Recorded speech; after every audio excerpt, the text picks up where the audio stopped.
Alors, chat sauvage, chat errant, quelle est la différence exactement? Le chat sauvage, normalement, n'a eu aucun contact avec l'être humain, donc évidemment, il fuit. Il vit la nuit, il chasse la nuit, il mange la nuit.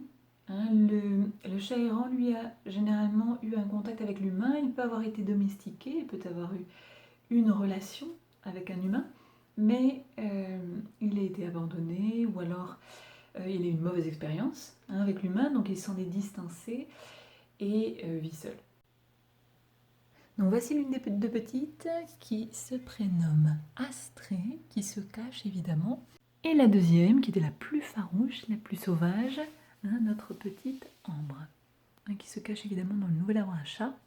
Donc les deux petites que nous avons, je suppose qu'elles sont plutôt sauvages.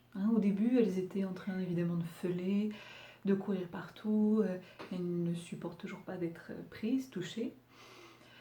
Donc comment ai-je fait pour les amener chez les vétérinaires? Lorsque je les ai faites stériliser, je les ai trappées. Qu'est-ce que ça veut dire? Est-ce que vous-même vous pouvez trapper un animal? Voyons voir. Donc voici les deux caisses de trappe que nous avons. La verte est plus jolie, effectivement, elle est un peu plus longue, un peu plus large aussi, mais en réalité elle fonctionne très mal. Très très mal parce qu'il faut que ce qui appuie justement à ce qui va déclencher le piège soit très lourd. Donc il faut que l'animal appuie vraiment de toutes ses forces sur le dispositif. En revanche, celle-ci est extrêmement intuitive, elle est très très rapide. Et les deux petites chatonnes justement qui sont sauvages que j'ai recueillies ont pu être trappées en 10 minutes chacune. Donc c'était vraiment très rapide avec bien sûr une toute petite touche de thon ici. Au début, j'étais pleine de bonnes intentions, très positives. Je m'étais dit que j'allais être patiente, que j'allais pouvoir les sociabiliser, les domestiquer, entre guillemets, c'est ce que ça signifie. Mais c'est quand même une affaire de longue haleine.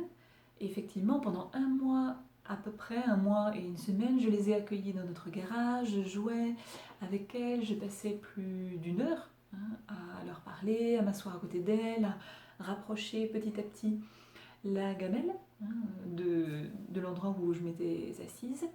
Et effectivement, il y a eu un résultat pour l'une d'entre elles, qui est la petite grise et blanche, Astrée. Mais il n'empêche qu'elles ont toujours peur, qu'on ne peut toujours pas se mettre debout d'un coup, puisqu'elles fuient. Alors, voilà, mes expectatives, je n'en ai pas particulièrement. Je vais voir jusqu'où elles peuvent aller pour ne pas avoir trop peur de l'humain. Mon souhait serait qu'elles puissent aller dehors, puisqu'on a la chance d'habiter en maison, on a des champs à côté, une forêt pas très loin, on a des maisons qui ont des chats, il y a peu de chiens dans les alentours. Donc mon objectif serait plutôt de les relâcher pour les laisser libres, ne pas les contraindre à vivre dans un appartement, ce qui me semblerait complètement absurde, et, et éventuellement avoir suffisamment de confiance en moi, qu'elles aient suffisamment de confiance en moi pour pouvoir revenir, manger, se montrer à moi si elles sont vraiment blessées, quoi que ce soit. Le tuto est terminé, à très bientôt, merci de m'avoir suivi.